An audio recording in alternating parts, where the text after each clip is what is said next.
It's 3 p.m. in Paris, 10 a.m. in New York, and yeah, we're gonna start. Okay. So today, what we're gonna talk about today's program, some reflection about the Adalytics report or reports. Are we in a broken industry? What Adloox does against MFAs, some global data and use case, and Q&A at the end. So that's going to be the program of today.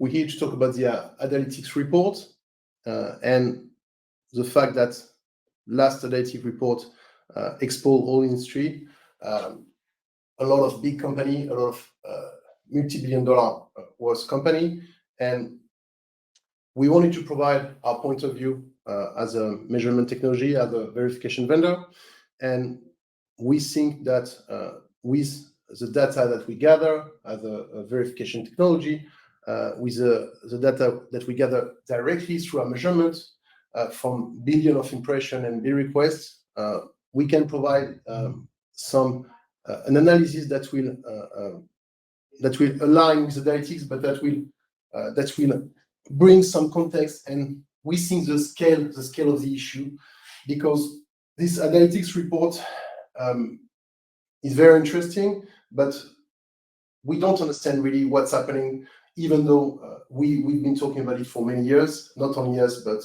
a few companies and a few people in this industry have been talking about made for advertising websites. I'm thinking about Deep Sea, Jones, or Augustine Fu. We're not the only one mentioning this issue for many years.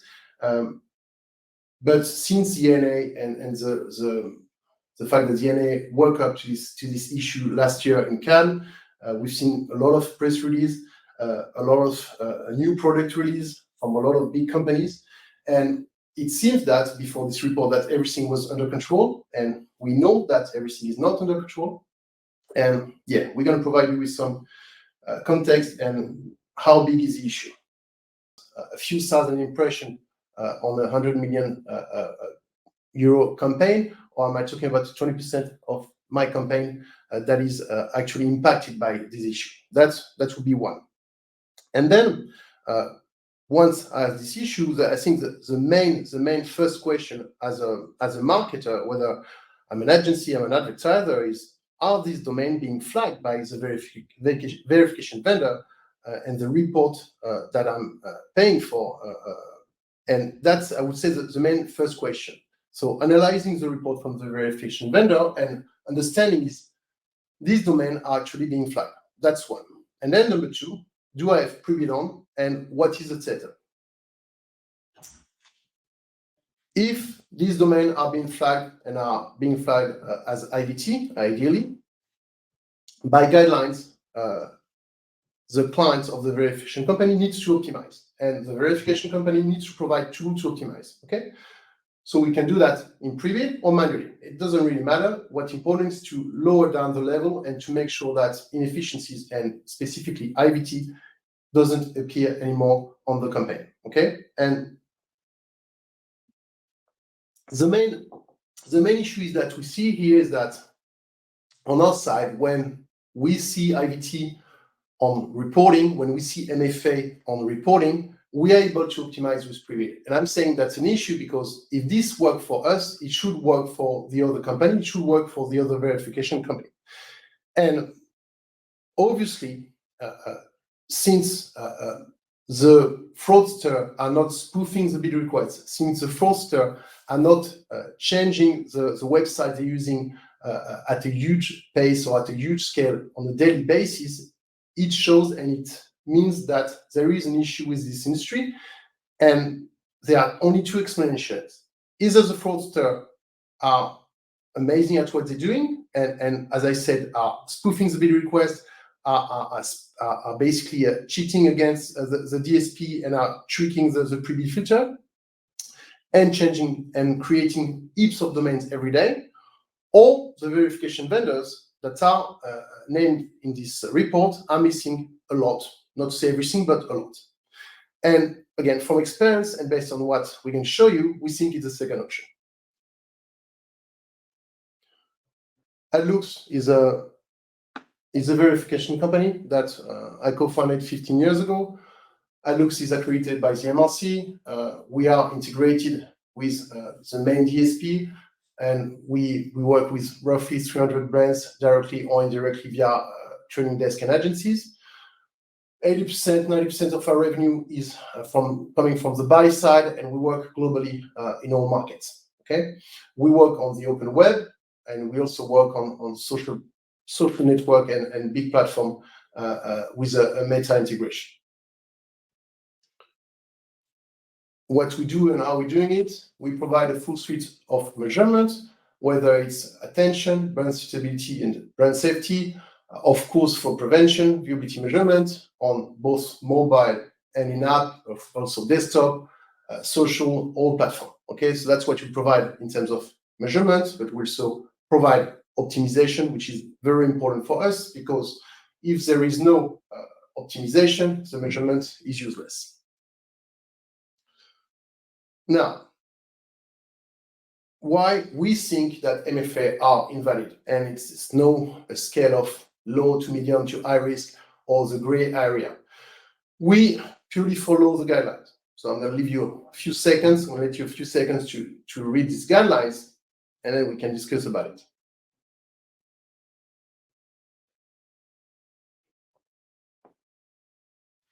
Basically, purchase traffic that is unknown to buyers or not declared should be considered for filtration, and purchase traffic that is otherwise obfuscated, as well as purchase traffic exhibiting robotic characteristics, should be filtered as invalid.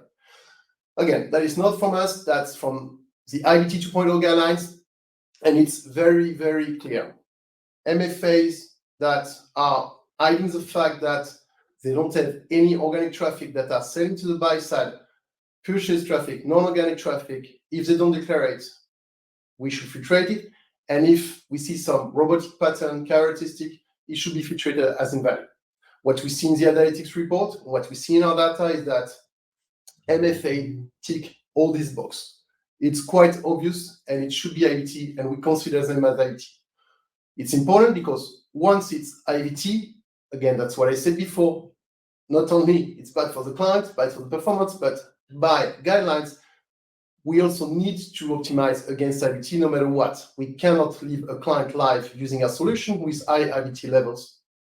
And it does not exist to let a client buying MFA and selling MFA and having 30 or 40% of IVT, because if we do this, we are in breach with the MRC guidelines, which is not great, and which puts our, not only our methodology, our business at risk.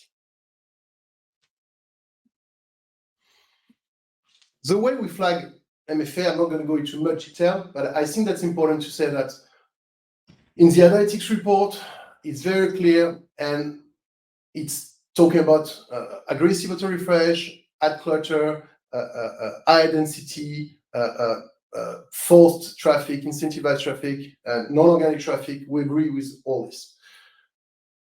Since Adalytics work on data and raw data from the DSP or the ad server and have their own browser extension, and since they don't do direct measurement, and since we do have direct measurement, we can gather a lot more telemetry. And unfortunately, it's quite tricky to flag MFAs. And it's not automatically flagged once we see one.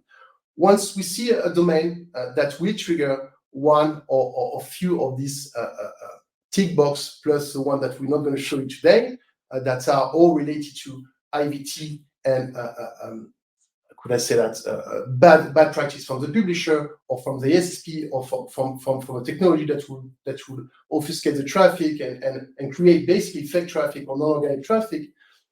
Once we see that, when we see a domain ticking all these boxes or a few of these boxes, they go into a specific dashboard that we review manually. And we update on a weekly basis. Maybe that's not good enough, but we update on a weekly basis our private segments with all the MFA that we see all week, and we update them. So, of course, we gather telemetry every single minute, every single hour on all the domains that we track. Every day, we have new websites triggering these different issues that we see. And then after that, after a few days, we sit down and we review lists of thousands of domains that might trigger these conditions, and that will be eligible to go in the MFA blocklist, and more important, in the MFA pre-bid optimization segment. What we can say is that since 2021, so we put a report since 2021, the level of MFA that we flag, of course, we don't see everything, but we're doing our best. The level of MFA that we flag on our clients that are using optimization because they want to and because we need to for the guidelines is less than 1%. And I think that's very important, and actually, and it's great compared to what we see on the rest of the industry. For the rest of the industry, our MFA segments that we use on exclusion, I'm saying this because lately a client used them on inclusion and it really destroyed the performance of their campaign, which is a good sign in a way as well. Our MFA exclusion segment yesterday only blocked almost 12 billion bid requests on the open web yesterday. So that means if you want to buy MFA, it's very easy. You've got probably between 12 and 20 billion, because again, we don't see all the bid requests globally, but we see most of them. But there are billions and billions of bid requests available every day on MFA. That's a fact. And the other thing that we're going to share with you today is a use case. And this use case is quite interesting because it's a new client, it's a test client. And this test client been using a verification vendor, I mean, like all the industry for many years, not us. And we just started to work with them last week. No optimization. I mean, we don't do optimization on the first couple of weeks to show the value because it's a test client. And we end up with more than 20% of MFA. And it's always the same story. And it's always like this. And it's interesting because this is very, this is fresh data from yesterday, basically. But that's just a reflection on what we see almost every week. Now, if I go back on the state on what we see after optimization, and I think that's very important. All the numbers on this slide for the DSP1 and for the DSP2 are after optimization. A snapshot of since 2021 to date, 2021 until March 14 yesterday. So that's very complete. You see that the level of MFA are almost acceptable. I know it's never good enough, but that's what we've been seeing since 2021. And on 2024, on this DSP1 after optimization, all the, I would say the biggest ad exchange and the mainstream ad exchange, they end up with less than 1%, which is great. We see two exchange with more than 10% of MFA. That's not IVT, that's only MFA. So we consider it as IVT, but it can be additional IVT on top of this. And basically, there's only two vendors that are a problem at the moment.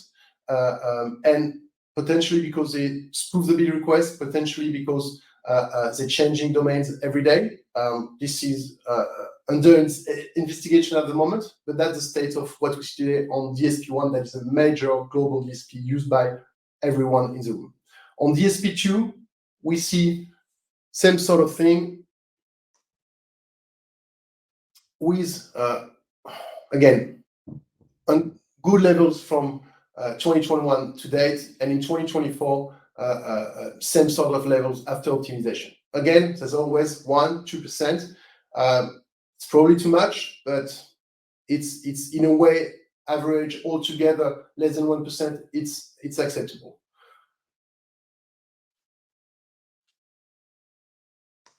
Now, globally, by market, by far the US on the top market are being targeted the most by MFA. Again, this is data after optimization. So we see 2% and less than 1% in UK, France, Canada, and Germany.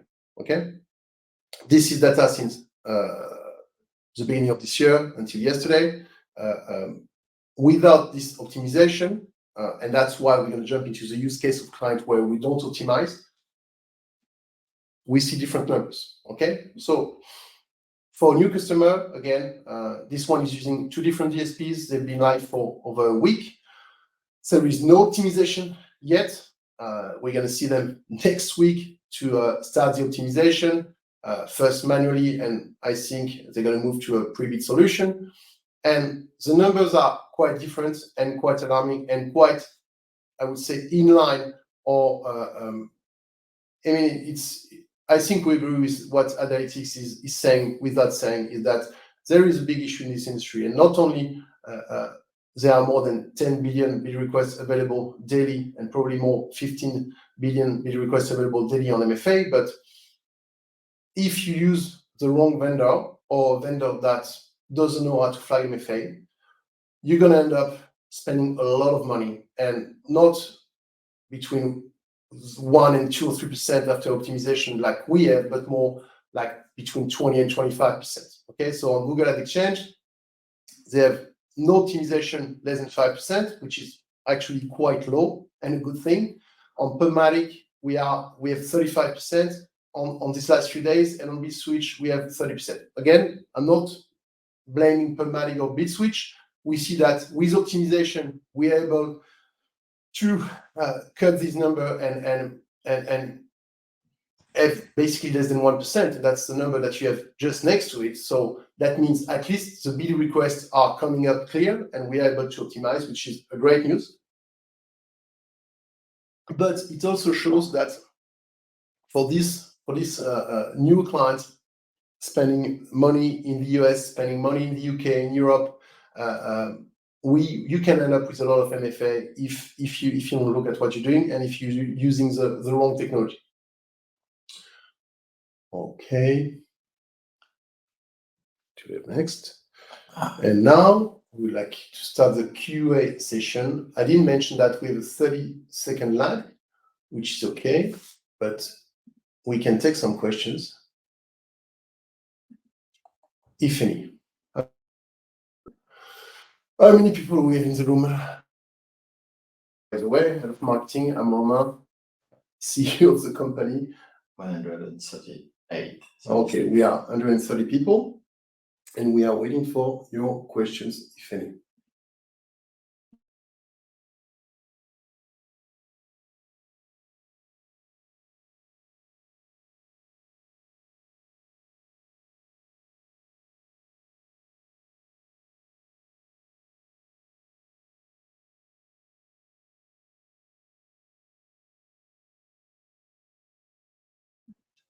Okay, we're going to go back on this one because there were a little bug, and apparently something did not work. And I think this one is quite important.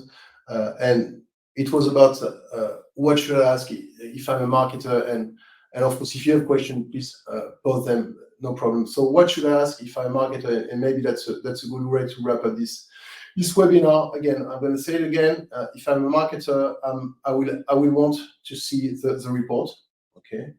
Okay, now we have some questions coming. So I'm just going to address this. If I'm a marketer, I want to see the report. That's one question.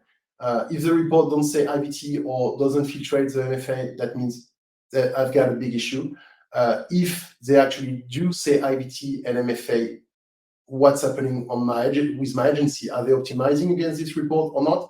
Are they using Previd? Did they offer me Previd? And if they are not in my report and I'm using Previd, I might consider doing some change, because I'm paying for two things that are useless for this specific thing, MFA. I'm not talking about brand safety or UBT or any other KPI. Now, we have a question from David. Why do you think the vendors aren't catching it? Okay, so thank you, David, for your question. I think vendors and verification vendors, and we're talking about the big guys that are in this report, their main focus is to get integrated with a big platform in order to streamline revenue, in order their main focus is the best integration possible, so you can enable them by ticking a box. And what they will provide, agency and advertiser, they will provide number that match. Because if you don't have any discrepancy between the ad server and the verification vendor, there's no question. So I think the main objective is not to optimize the campaign against strong KPIs such as sales or ROI of the digital campaign. I think the main objective is to get integrated. The main objective is to streamline the revenue and to report almost no discrepancy, because when there's no discrepancy, there's no question. And there's no question, you can serve more clients. That would be my honest reply. I also think that technically, because that was a policy, they never really look into the data. That was never their first concern, looking inside the data and trying to understand what's good or bad for their clients. So I think all this all together explains why there's such a discrepancy between what they do and what they should do. Thank you, David. Do we have any other question today? We are, of course, going to make this presentation available on the website, on a download via PDF. There will be a replay. Hopefully, there are subtitles that will help you with my broken English and my strong French accent. I apologize for this. Okay, we're going to wait 30 more seconds. And I mean, we have 150 people on the live, which is great. We thank you very much. And if there are no questions now, you might have some question later, and in which case you are more than welcome to contact us directly, of course, just to see if we can either work together or at least engage a conversation. Okay, good. No question. Well, hopefully it was clear enough. And yeah, thank you very much. Thank you, Dan.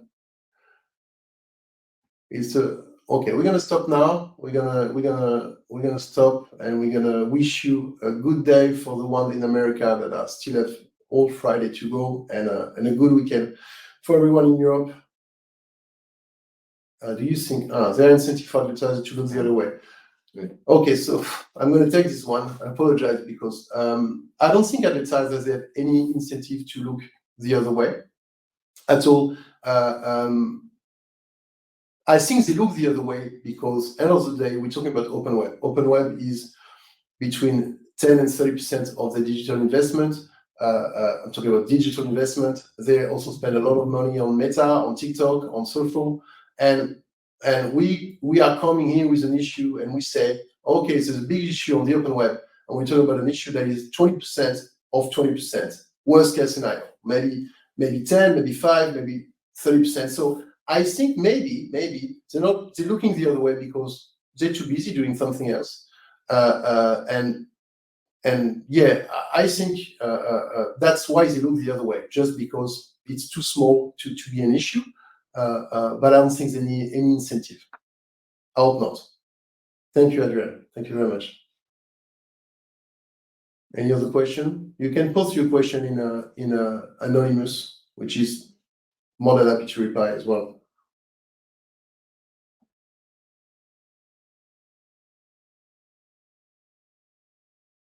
Stop. Okay.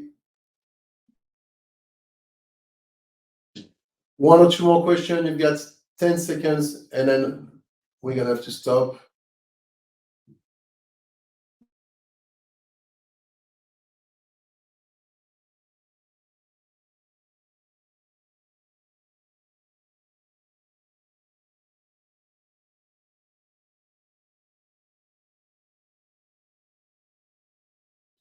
Okay, Ronan, I just saw it was not an anonymous question, it was Ronan, so apologize for this, Ronan. Any other question? Are we good? Okay, so any other question now? Thank you very much. We'll have to go via email, and we are more than happy to help and to talk about this issue and other issue and other way to optimize your digital campaigns. Thank you very much.